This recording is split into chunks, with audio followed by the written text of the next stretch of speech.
welcome back to Trench Talk. This is Flight of Icarus with metaltrenches.com, and this is episode 2.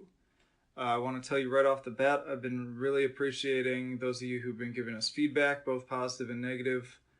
Really important because I want to make this something you really want to keep coming back to and listening to. To help keep that rolling, though, please do subscribe on whatever platform you're listening to. Hit the like button if you're on Facebook.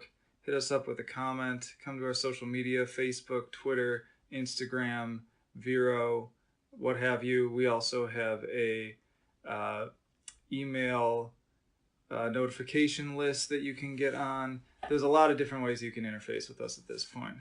And of course, check out the website if you haven't already. Today, I'm excited to share with you the new album from Serocs. It's the Phobos Demos Suite. Serocs is an international, brutal technical death metal band. They've got members from Mexico, Canada, and France. They just got started about 2009, but they just kind of started gaining popularity after 2015's And When the Sky Was Opened. This new album is a concept album, and it's coming out via Everlasting Spew. Or rather, I should say, it just came out this past Friday. I recommend this band to fans of First Fragment, Benighted, Cryptopsy, Artificial Brain, all of that stuff, definitely. In fact, somebody, when I posted the written review, somebody said, dude, this is like somebody took those bands and just basically scrambled them up in a blender, and that's what we got. I wanted to start by kind of explaining the concept. It took me a minute to sort of wrap my brain around this because it's a little odd, because it says it's inspired by the Divine Comedy and A Christmas Carol. And I was kind of like, how are those things even related? I guess it kind of makes sense because, you know, Scrooge goes through kind of his own sort of personal hell, and Divine Comedy is literally going through hell. And the more I think about it and I read what the band said about the concept, it makes more and more sense. So this is the quotation from the press release. This is the story of a selfish piece of shit man who is terrified of death. Living in constant anxiety and isolation, he finds himself one night being attacked by sleep demons who transport him to hell. There he finds out that hell is not the classic demon fire torture-ridden place, but hell is inside our heads. Hell is our ego, our mistakes, our selfishness as mankind and as individuals. And this is guitar player Antonio talking. He adds, when we wanted to explore hell, as many other death metal bands do. However, we try to put a spin on it and talk about what I believe is the real kind of hell. I don't think hell is the place everyone sings about. It's not about gore, torture, or demons. True hell is the one we live through, the one in our heads. True hell is the hate and destruction that we spread around on a daily basis. Good stuff, right? I think it sets up the tone for this album very well. It's super dark, super heavy. You didn't hear me using that phrase a lot, but those are the types of albums I tend to really get into. I did want to talk a little bit about my general thoughts on concept albums before I really dive into this one. I have mixed feelings about them in that there are some that I really love, that I think are super creative, really well done, really interesting, really show a band that has a flair for just sort of imagination. At the same time, I feel like just the mode of it, just the way that it works as a style of songwriting, it can kind of be containing. Like you're sort of boxed in.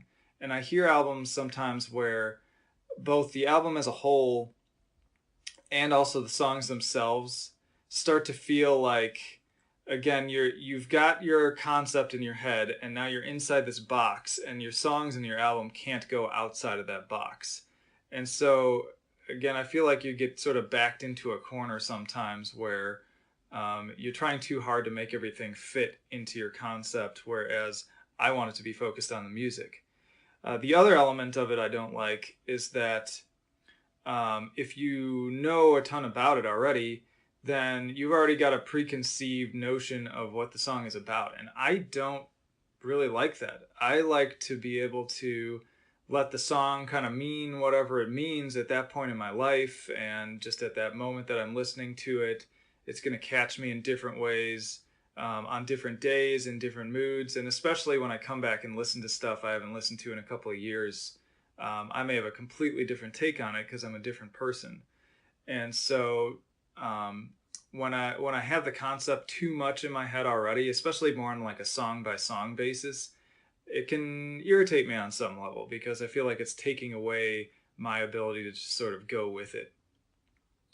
I did want to bring up one of the bands that I really do like, and I'm going to probably catch some flack for this because I mean I'm on a podcast talking about like really brutal death metal, and I'm about to bring up Coheed and Cambria of all things. I'm sure most of the people who listen to this type of music, not all, but most, probably are, not fans of both of those things at the same time. I just happen to be. But I bring them up just because they're a band that's deep into the concept album.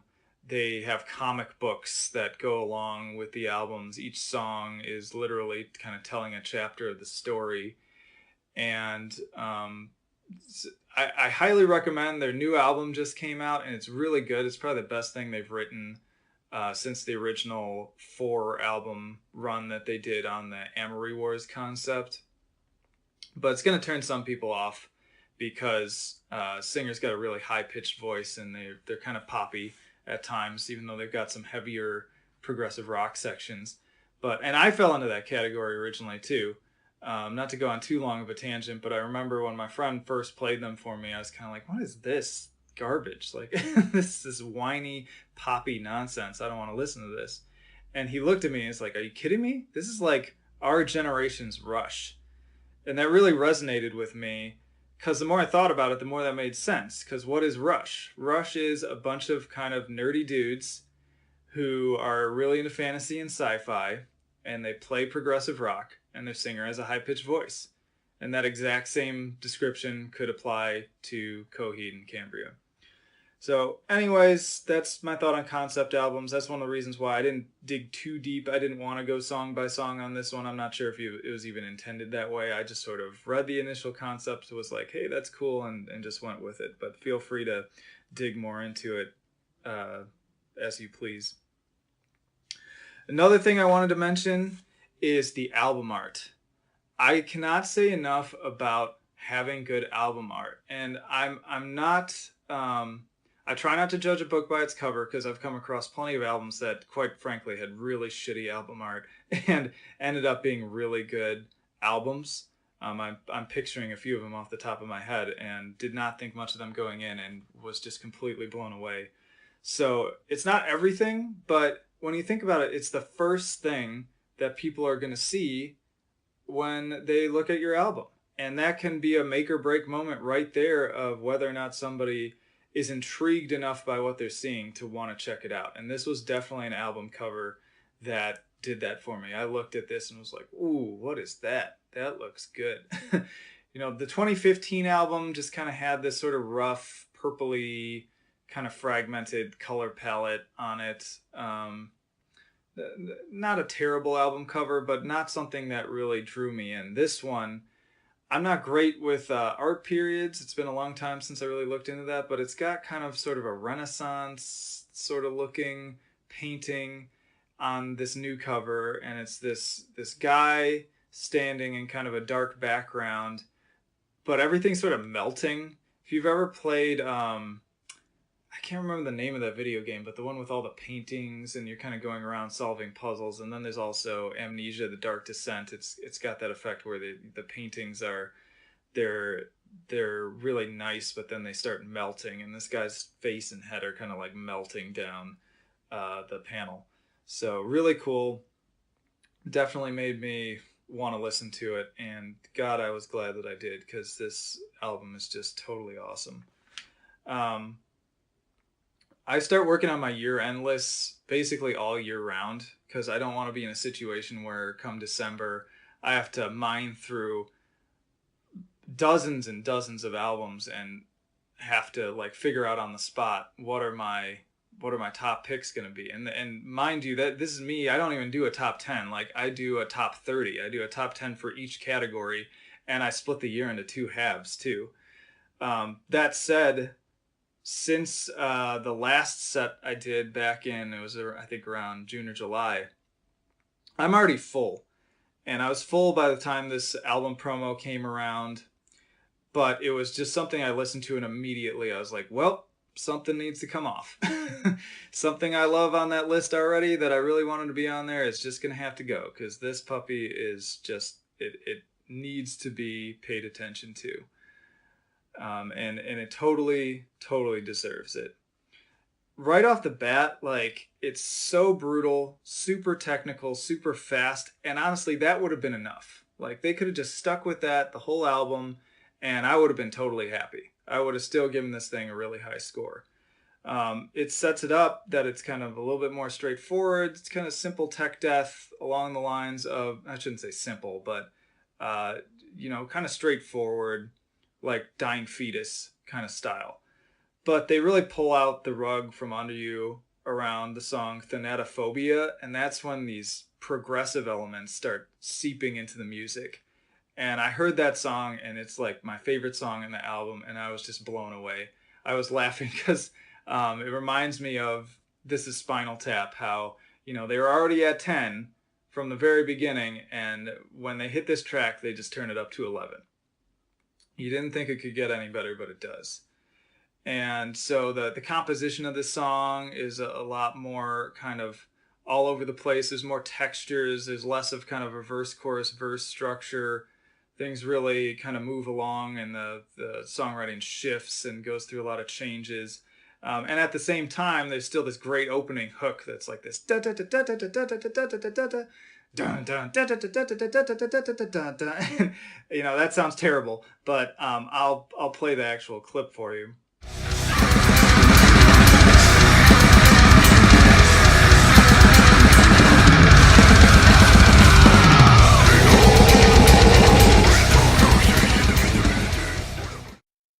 And so that recurs throughout it, but then it also builds to this big, ominous, doomy conclusion with this subtle acoustic outro. So really just a lot of dynamics and a lot of, again, texture to this song. And from here on out, the album really just starts to take you places. And I was also just listening to this going, man, what a step forwards from And When the Sky Was Opened. So that album was good, but it wasn't super memorable, at least for me. I didn't re-listen to it a lot. This song just like burrowed its way into my skull and did not want to go away. I was just listening to it over and over and over again. The guitars strike this perfect balance between being impressively technical, but also really catchy. And that's such a rare and hard thing to find. I can't say enough about it. Like, most of my favorite albums manage to do this, because I look at it as kind of this spectrum where on one pole you've got like all super technical, and the other side you've got kind of all just pure catchiness, earworm kind of stuff. And so, like, on the technical pole, I'm not always a big fan of that, because it can get so technical and so involved that it starts to lose me. It can even start to sound kind of pretentious and overdone, and I'm not really finding it memorable. I'm just really impressed with the musicianship, and so I get crap for this all the time. But I mentioned I'm not a huge Gorguts fan for that reason.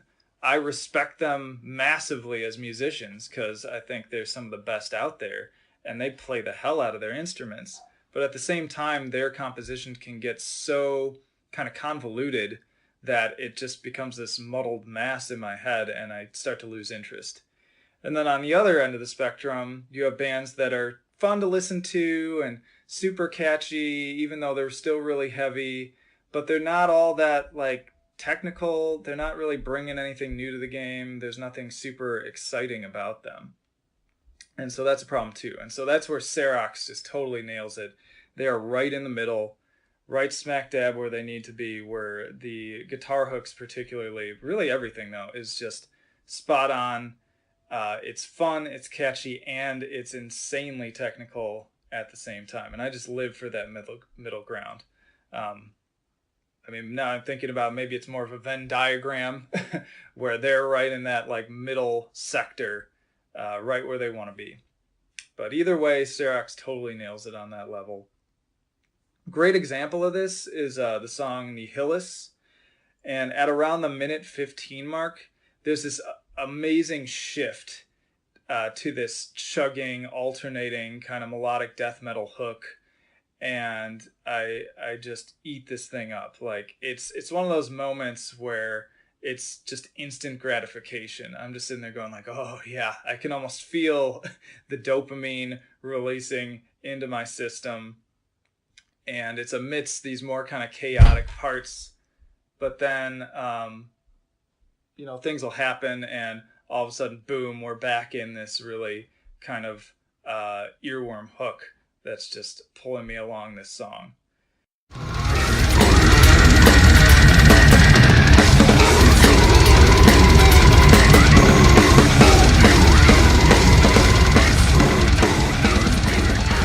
There's also, and later on too, there's this kind of cool sort of carcassy riff that comes in, and I was just thinking about Heartwork as I was listening to that, and maybe I'm off on that, but that's just what it brought to mind for me.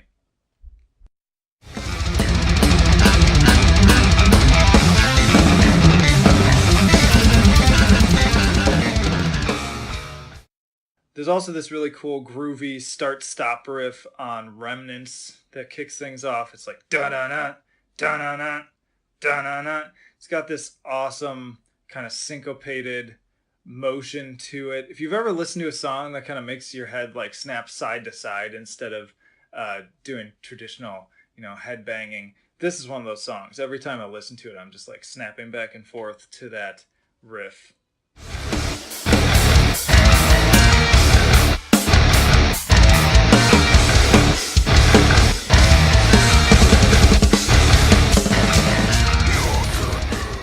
Oddly enough, kind of same with the vocals too. Like, I'm not usually one for like really super brutal gurgly vocals, because it's like ugh.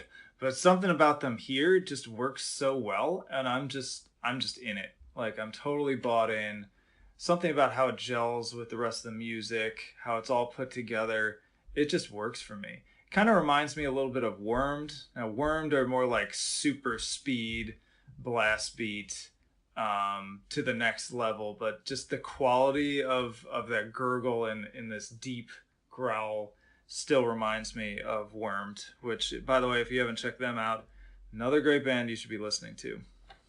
And the tormenting vibe of it really just fits the concept of the album, of course, since we're talking about sort of the torment of hell. The drums totally pummeling, right from the outset too. Like, it was something that, it was one of the first things that caught my attention when I actually pressed play, because Blame has this intro that is just completely relentless with these tom fills that sound kind of tribal. The skin sounds like it's tightened onto the drum, like super tight. There's this really high resonant sound, and it just continues throughout the song and then throughout the album even. I was just constantly, I said in my review, kind of zombified by these beats.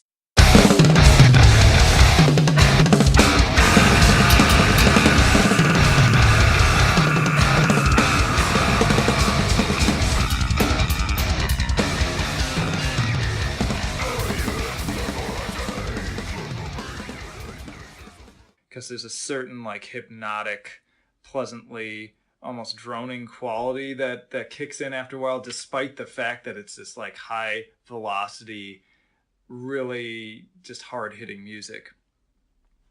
And even the bass guitar too. Like, I always have to give credit to bands when the bass player is actually doing more than just filling out kind of the low end of the guitar sound. This guy's all over the place.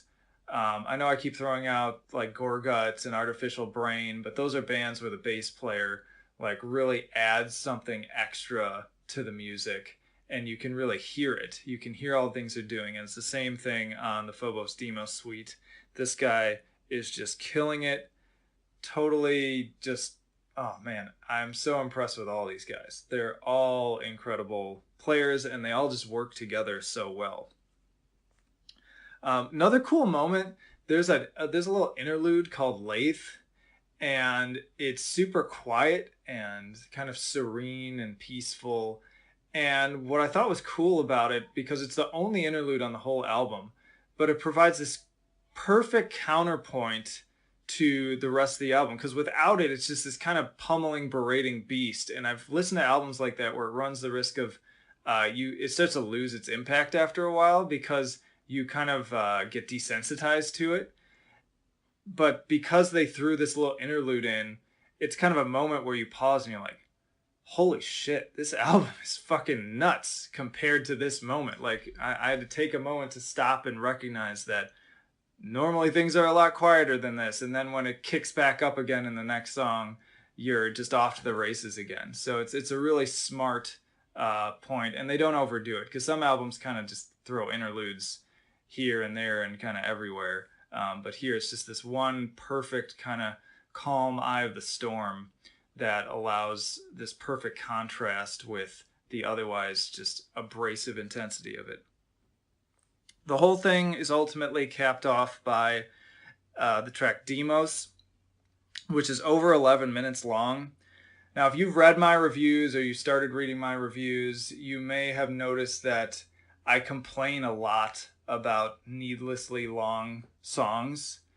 And I feel like, I wonder sometimes, do people look at that and start being like, oh, Flight just doesn't like long songs. How can he call himself like a prog fan if he doesn't like long songs? No, it's needlessly long songs.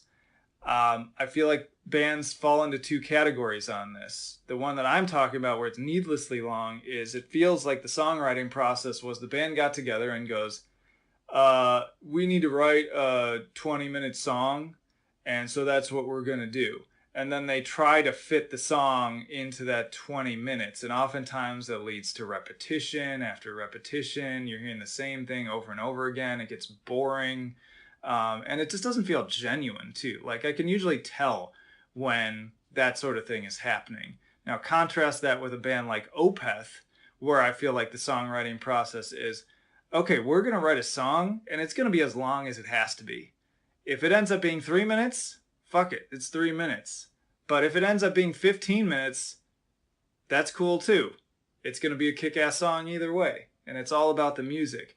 And I feel like Demos falls into that category of song, where they just set out to write a song, and this one just happened to stretch on, and it doesn't feel repetitious. It's got a lot of different things going for it. And it ends up being a really great cap to the whole album. So that's it in terms of the album itself. I will say, in terms of criticisms, I don't have many, but it's kind of just my usual. I'm always wanting to hear more, just new ideas. If you're not normally listening to this kind of death metal, you're more just like kind of knowing sort of what the main stuff is out there. This is gonna feel fresh. It's gonna feel really good. It's gonna be a good entry point to some more intense stuff. But if you're like me and like, listen, I'm putting out a review or two a day. I'm listening to multiple albums a day all year long. So I've kind of gotten jaded over time, and I've become that. I make fun of elitists all the time, but on some level, I suppose I'm one of them too now, because I'm just listening to so much music that, oh man, everything, there's nothing new out there. But that's not even true. Like, but it kind of makes the really special albums really truly shine, and I've got some of those that I'm hoping to share soon in the future. But yeah, if you're in deep with this type of music already, it's stuff that you've kind of heard before. It's not amazingly original, but again, it's original then. All right, in terms of favorite songs, being Thanatophobia, and I had Revenants on here, but I think I got to change my vote to Nihilus or possibly Remnants. It's kind of a toss-up between those. And score, like I said, I give it an 8 for innovation because it's more creative and kind of out there than a lot of the typical stuff you'll listen to, but still not super groundbreaking. But then enjoyability, I gave it a 10. This album is start to finish incredible, very consistent, no lulls, no low points, no songs that I skip over. And I also gave it a 10 for musicianship because obviously, like I've been saying over and over again, every single member of this band is playing the fuck out of this album. they're just killing their instruments. They, they're great songwriters. They work well together, and they're just amazing. They're just amazing. Absolutely, no question. So that's it for Serocs. Definitely give it a listen. Another thing I'm doing on this recording is I was asked that, hey, could you put the links to each of the bands that you shout out and recommend in the description? So I'm going to make sure I'm going to do that. So if you check out the description, you can find actually the written reviews with the scores and artwork and everything, and then also the stream of the album embedded right there so you can check it out. So you'll find that one. I'll be sure to include some of the other bands that I mentioned, and then I wanted to do 3 quick shout outs too.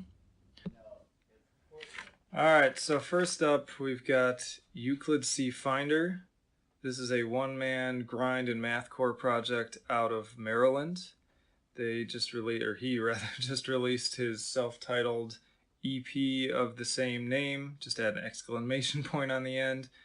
I'm super duper impressed with this because despite the fact there's one guy, stylistically all over the place. You got everything from your more kind of metallic, whammy bar infused frontier kind of music to more kind of traditional The Number 12 Looks Like You and Dillinger Escape Plan riffs and things of that nature.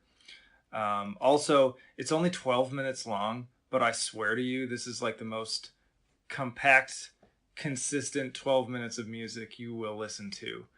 Start to finish, really amazing. And on top of that, this is a name your price album on Bandcamp, so there's really no reason not to throw a couple bucks at it and get this bad boy in your collection. Next up, we got Rapheumets. This is a North Carolina-based symphonic death metal band. I don't usually cover collections and compilations, but this new album, The Elders Anthology, I feel like they've taken all their best material and just put it all together in the perfect package.